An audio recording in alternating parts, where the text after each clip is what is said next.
everybody, it's Meg Czapiewski with Honorable Service Realty Group here with your market update for the month of December. These are November stats, getting them out a little later than I planned, but the holidays just really came up fast. So let me get right to it. I'm going to share the slides. We are going to keep this short and sweet and get on to our cookie eating and gift wrapping. So here we go with the slides starting in Fairfax and looking at new pendings, those contracts that went under, those homes that went under contract in November. Keep in mind, we were in, for a good part of this month, steep in a surprisingly long government shutdown. So we did see a bit of a drop off here. This is about a 20% drop off from November to December, but just a year over year drop off of only 2%. So it's a combo of things. Fairfax didn't see its peak in October, which we typically do see after the kids go back to school. We'll see like a September, October raise. They didn't quite see that in October. And then as the holidays start to consume our time and effort, we don't see as much activity. I will, however, say that a lot of us in the industry saw a very busy Thanksgiving holiday for buyers, and that has continued to some degree through the month of December. So I think the government shutdown maybe paralyzed things for a wee bit, potentially, in some sectors anyway, and then that resolved itself and they got back on board, and we saw a pretty good amount of activity from this holiday period. So one thing that I don't typically show you is new listings, but I want to show you this just to help explain why we look at supply and demand, is that these new listings that came on are less than the new pendings. So when you take a look at supply and demand, you're seeing that curve down. Less is coming on the market than is coming off of the market. And this is just looking at those things that are going under contract. That's the good way to get them off the market. The other way is that maybe some of these sellers have decided to peace out for a while and maybe look at 2026. But just for this purposes of these stats, what we're seeing is that the amount of time that it would take nominally at this pace of buying to click through the inventory that's currently on the market is going down. That's a good news story. In this case, it is 1.33 months. What is that? About 5 weeks or so. So that's good news. It's lower than what we saw in a good part of the month where it was, approaching 2 months of inventory. All right, pricing trends, because that's really where sellers are focused and buyers too. Like, we want for buyers to have an affordable situation so that they can purchase the homes that sellers are trying to sell. We're seeing a fairly static picture here, but the good news is that even though this is year over year down for the month of December by small numbers, this actually, I take it back, townhomes was up 2.5%. Single family was down 1.6%, but there's lots of pluses. There's lots of, even though these are small negatives, there's some big pluses. And what you see is overall an equity growth in Fairfax in both single family and townhome. And we're going to switch over to Prince William, where, spoiler alert, we see the same stuff there.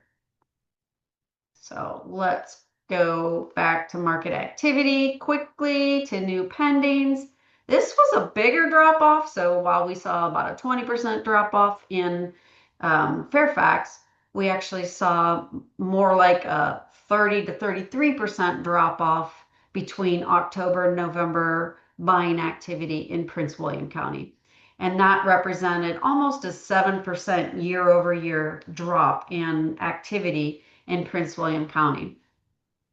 When we take a look at the supply and demand, again, fortunately, the activity, though it was low, comparably speaking, was still outpacing what the number of listings that were coming on during this same time frame. So the months of supply has dropped below 45 days for the first time in a long time, first time since April.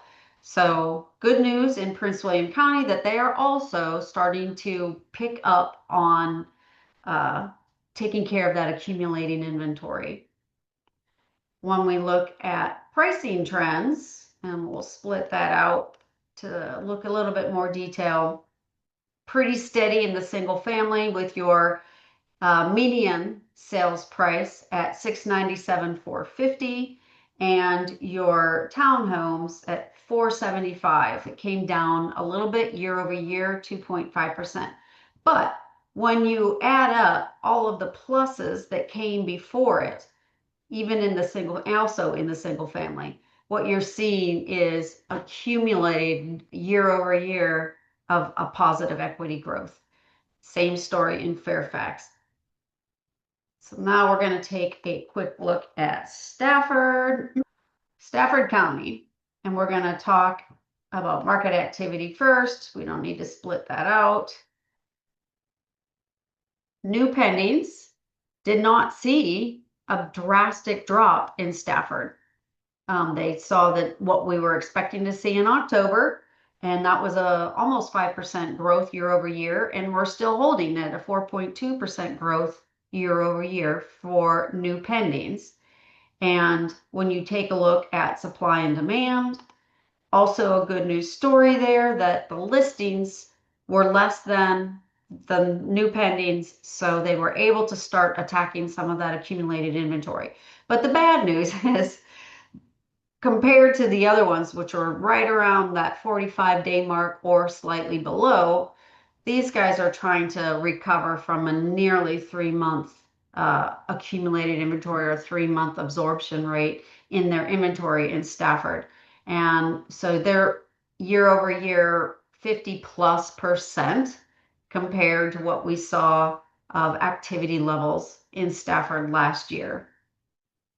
That has had some impact in their, did I ever get to, yes, I got to supply and demand. That has showed some impact in their pricings. Not as much in the single family homes. The median sales price for single family home is $550,000, just down slightly at 1.6% year over year. But there was a fair amount of growth through the spring that is going to carry that pretty significant equity growth. And by the way, I did tally up the townhomes in Prince William County just to see, because it looked like it was going to be a tie between the months that had a year-over-year loss versus the months that had a year-over-year increase. But it turns out when you added all that, because they had a couple of great months there, that year-over-year equity was 8% in a price of a townhome. So equity growth of 8% from the last 12 months. That's great news. In Stafford, the townhomes was the only one out of all of our categories that we're looking at across the three counties rather, that saw a year-over-year decline. So they took a really big hit in the month of November, a 10% year-over-year drop, and a median sales price of $355,000. The single family home is not quite as bad, only a 1.6% drop, median sales price $550,000, and enough growth over the spring that that's a solid equity number. But what we saw in townhomes in Stafford was a 3.3% year over year loss in equity. Good news and bad news. For sellers, we are anticipating, I'm going to stop sharing the slides now, but we are anticipating a pretty strong early 2026, and then we'll just have to see how that bears out over the rest of the year. I do think that the playbook for sellers has changed. It has shifted, and you cannot rely on the fact that we're just going to have good numbers in the spring to not put your very, very best foot forward. You've got to have the condition right. You've got to have the marketing right. You got to have a pricing strategy that attracts buyers and allows for that increase of offers that give sellers choice. Buyers, there are still some great deals out there right now. I know the year is running out, but you can still get a new home for the holidays. Might not be able to get in it by the holidays, but you could put your offer and get it ratified because sellers are negotiating. Sellers have reached a point where they're either going to come off of the market and try again in 2026 or just, you know, do what they need to do to sell by the end of the year. So please reach out to us because we do have a really good adjusted playbook for this market. We have had some fantastic results for the things that we were recently putting on the market in October, November that had multiple offers, were only on the market for a handful of days and selling well above where they listed. So looking forward to helping you. Looking forward to a fantastic holiday. Wishing you all the same. And we will see you in 2026. Thanks so much for tuning in. And you know how to reach us. Merry Christmas.